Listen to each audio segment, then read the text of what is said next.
সুতরাং আমরা যেটা আনুগত্য করেছি, this are the result of our আনুগত্য। এই আনুগত্যের কারণে আজকে আমরা সারা বাংলাদেশের বিভিন্ন জায়গায় এটা বলতে পারছি, যেই সংগঠন এত সুশৃঙ্খল একটি জনবাহিনী তৈরি করতে পেরেছে, যেই সংগঠন এত আনুগত্যশীল একটা বাহিনী তৈরি করতে পেরেছে, একটা জনসংখ্যা তৈরি করতে পেরেছে, সেই সংগঠনের কাছে বাংলাদেশ নিরাপদ। সেই সংগঠনের কাছে বাংলাদেশের ভবিষ্যৎ নিরাপদ। সেই সংগঠনের কাছে বাংলাদেশের আগামী উন্নয়নের সনাতনী মণ্ডলী, আমরা এই আনুগত্যটা করা না করার ব্যাপারে আমি দেখেন, আনুগত্যের জন্য একটা সীমা পরিসীমা আছে না? আমাদের সীমা পরিসীমা আছে। আল্লাহ এবং তার রাসূলের আনুগত্য কোন রকমের বাক্য ব্যয় করা ছাড়া, বিনা শর্তে। জোহরের নামাজ 4 রাকাত করতে বলছে, আমি 3 রাকাত করে দেখি, ইজ দেয়ার এনি স্কোপ? সুযোগ আছে? আসরের নামাজ এই সময় পড়তে বলছে, আমি তো ঘন্টা খানেক আগে আমার ব্যস্ততা আছে, পড়ে যাই গে, হবে? সো আল্লাহ এবং তার রাসূলের আনুগত্য উইদাউট এনি কোয়েশ্চেন, কোন রকমের প্রশ্ন ছাড়া। কিন্তু উলিল আমরের আনুগত্য, যারা দায়িত্বশীল তাদের আনুগত্য শর্ত। সেই শর্তটা কি? সেই শর্তটা হচ্ছে যে এই আনুগত্যের নির্দেশটা হইতে হবে কোরআন এবং হাদিসের সাথে মিলিয়ে, সাংঘর্ষিক নয়। কোনো সাংঘর্ষিক কথা বলার পরে কোনো জানেন ইসলাম এবং ইসলামী আন্দোলন, ইসলামের সাথে সাংঘর্ষিক কোনো কাজের নির্দেশ দেওয়ার পরে জনশক্তি আনুগত্য না করলে এই ক্ষেত্রে আমিরে কিছু বলার নেই। তাআওয়ানু আলাল বিররি ওয়াত তাকওয়া ওয়ালা তাআওয়ানু আলাল ইসমি ওয়াল উদওয়ান। সীমালঙ্ঘনমূলক হয়, গুনাহ হয়, এরকম কোনো কাজের আনুগত্য করা যাবে না। আলহামদুলিল্লাহ, এখনো পর্যন্ত আমাদের আন্দোলনে কোনো পর্যায়ের দায়িত্বশীলরা আমাদের জনশক্তিদেরকে এমন নির্দেশ দেন না যে নির্দেশটা ইসলামের মূল কোনো ফিলসফি, কোনো রুলস ভায়োলেট হবে, এরকম করে নির্দেশ দেওয়া হয় না সাধারণত। সুতরাং যদি দেওয়া না হয় তাহলে আমাকে আনুগত্য করতে হবে। রাসূলুল্লাহ সাল্লাল্লাহু আলাইহি ওয়াসাল্লাম বলেছেন, মান খারাজা মিনাত তাআতি ওয়া ফারাকাল জামা ফামাতা মাতা মাইতাতাল জাহিলিয়া। যে ব্যক্তি একটা জামাত থেকে বিচ্ছিন্ন হয়ে গেল, মানে নিজেকে আনুগত্য থেকে বিচ্ছিন্ন করে ফেলল, তার মৃত্যুটা জাহিলিয়াতের মৃত্যু হবে। খুব পড়া হাদিস, খুব সত্য হাদিস। এবং এটাও বলা হয়েছে যে তোমার দায়িত্বশীল পছন্দ না হলে আনুগত্য করতে হবে। তাকে পছন্দ হচ্ছে না, চেহারা খারাপ, নো ওয়ে। হাদিস হচ্ছে রাসূলুল্লাহ সাল্লাল্লাহু আলাইহি ওয়াসাল্লাম বলেছে যে মান কারিহা মিন আমরিহি শাইআন ফালইয়াসবির ফাইন্নাহু মান খারাজা মিনাস সুলতানি শিবরান মাতা মাইতাতাল জাহিলিয়া। এটা হাদিস। রাসূলুল্লাহ বলছেন যে তোমরা যদি তোমাদের দায়িত্বশীলদের মধ্যে কোনো রকমের প্রশ্নবোধক কোনো জিনিস দেখো, তার ব্যাপারে লোকেরা বলেছে, তার ব্যাপারে এই ধরনের কমপ্লেন আসছে, তার ব্যাপারে এই ধরনের অভিযোগ আছে, তারপরেও রাসূলুল্লাহ বলছেন ফার্স্টে তোমরা সবর করো, বিদ্রোহ করো না, আনুগত্য থেকে বিচ্ছিন্ন হবে না, আনুগত্য করতে হবে।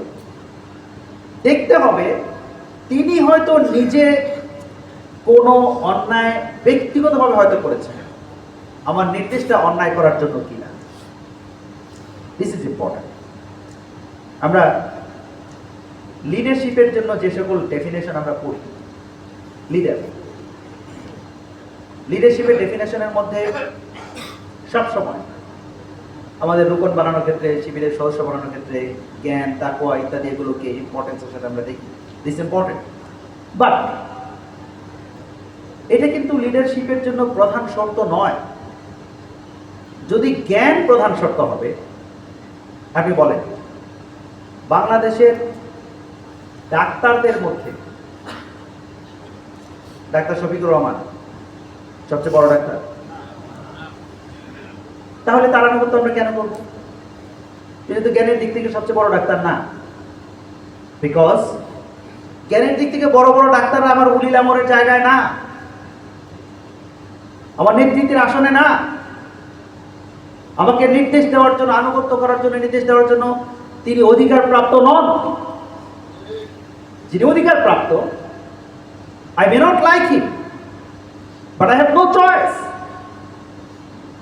as worker of Islamic movement. আমি তাকে পছন্দ নাও করতে পারি।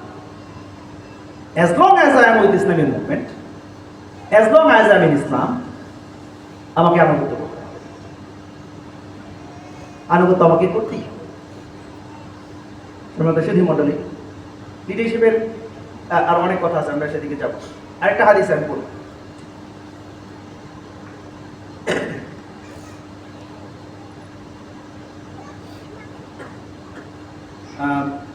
عن ابن عمر رضي الله تعالى عنه عن النبي صلى الله عليه وسلم قال على المرء المسلم السمع والطاعة فيما أحب وكره। ইবনে উমর রাদিয়াল্লাহু তাআলা থেকে বলেছেন যে আমাদের মুসলমানদের উপরে আস-সাম'উ ওয়াত তাআ, আনুগত্যর কথা শোনা এবং মানা অপরিহার্য। চাই সেটা আমার পছন্দনীয় অথবা অপছন্দনীয়। একদম বুখারী এবং মুসলিম শরীফের হাদিস।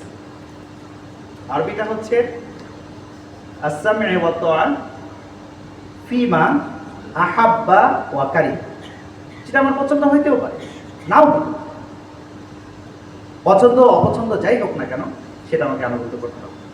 আরেকটা হাদিস, আন আবিল ওয়ালিদ উবাদা ইবনে সামিত রাদিয়াল্লাহু তাআলা, তিনি বলেছেন, লম্বা হাদিসের মধ্যে একটা পর্যায়ে হচ্ছে যে ক্বালা বায়ানা রাসূলুল্লাহ সাল্লাল্লাহু আলাইহি ওয়াসাল্লাম, আল্লাহ রাসূলের কাছে আমরা বায়াত গ্রহণ করেছি এই কয়েকটা কথার উপরে, যে আলা সাম'i ওয়া তাআ ফিল উসরি ওয়াল ইসর। আমরা আল্লাহ রাসূলের কাছে অনেকগুলো কথার মধ্যে বায়াত গ্রহণ করেছি, তার মধ্যে এটাও একটা, যে তার কথা শুনতে হবে এবং মানতে হবে, সেটা ফিল উসরি ওয়াল ইসর, সেটা আমার জন্য পালন করা সহজ অথবা কঠিন যাই হোক না কেন। এবং পরের শব্দটা হচ্ছে আল মুনশাতি ওয়াল মুকরাহ, সেটা আমার ভালো লাগুক অথবা খারাপ লাগুক, আনন্দকর হোক অথবা নিরানন্দের মতো হোক, আমাকে আনুগত্য করতে হবে। এই আনুগত্যগুলো যদি না করা হয়, আমরা মনে করি যে আমরা ইসলামী আন্দোলনের প্রকৃত স্বাদ আমরা পাবো না। ইসলামী আন্দোলনের প্রকৃত স্বাদ আমরা পাবো না। ইসলামী আন্দোলনের প্রকৃত স্বাদ পেয়েছেন বেলাল রাদিয়াল্লাহু তাআলা। ইসলামী আন্দোলনের প্রকৃত স্বাদ পেয়েছেন খাব্বাব রাদিয়াল্লাহু তাআলা। প্রকৃত স্বাদ পেয়েছেন ওমর, আবু বকর, উসমান, আলী, খালিদ বিন ওয়ালিদ রাদিয়াল্লাহু তাআলা। দেন চায় বিকজ তারা কোন রকমের বাক্য ব্যয় ছাড়া তারা আনুগত্য করেছেন রাসূলুল্লাহ সাল্লাল্লাহু আলাইহি ওয়াসাল্লাম। রাসূলুল্লাহ সাল্লাল্লাহু আলাইহি ওয়াসাল্লাম বলেছেন যে নো কম্প্রোমাইজ ইজ কুফর। Belal was about to die. Ahad, only one word he could utter. একটা মাত্র শব্দ তিনি উচ্চারণ করতে পারতেন, সেটা জাহাদ। তারপরেও he didn't compromise with কুফর। কুফরের সাথে কম্প্রোমাইজ করতে করেন নাই বলে তিনি আনুগত্যে ইসলামী আন্দোলনের মজাটা পেয়েছেন। খালিদ বিন ওয়ালিদ রাদিয়াল্লাহু তাআলা তিনি কুফরের সাথে কম্প্রোমাইজ করেন নাই কারণ, আনুগত্য করেছেন কারণে ইসলামী আন্দোলনের স্বাদ পেয়েছেন। ইয়ারমুকের যুদ্ধে খালিদ বিন ওয়ালিদ রাদিয়াল্লাহু তাআলা তিনি তো বলেছেন, তাকে তো বলা হয়েছে উমর রাদিয়াল্লাহু পক্ষ থেকে যে step down from the leadership, সেনাপতি নাই তুমি এখন আর নেমে যাও। ইতিহাসে এরকম কোনো কথা কোন ইতিহাসবিদ লিখতে পেরেছে যে খালিদ বিট্রে করেছিল? লিখতে পেরেছে? খালিদ বিন ওয়ালিদ রাদিয়াল্লাহু তাআলা তখন কি তিনি আনুগত্য করেছেন নাকি তিনি বিদ্রোহ করেছেন? বলেন, আনুগত্য করেছেন। এবং আনুগত্য করার কারণেই তিনি ইসলামী আন্দোলনের প্রকৃত স্বাদটা পেয়েছেন। দেখেন ওই ঘটনা কি হইল আপনারা সবাই জানেন, যে আবু উবাইদা রাদিয়াল্লাহু তাআলা আনহুকে তখন সেনাপতি করে দেওয়া হলো। আবু উবাইদা রাদিয়াল্লাহু তাআলা আনহু তখন তিনি একটা ওয়ার্ক প্রগ্রেস কমিটি করে দিলেন সেনাপতি হওয়ার পরে। এখানে আমাদের জন্য একটা দারুণ রকমের একটা শিক্ষা আছে। দারুণ রকমের শিক্ষা হচ্ছে যে, আমি এই ঘটনাটা বলি তারপরে।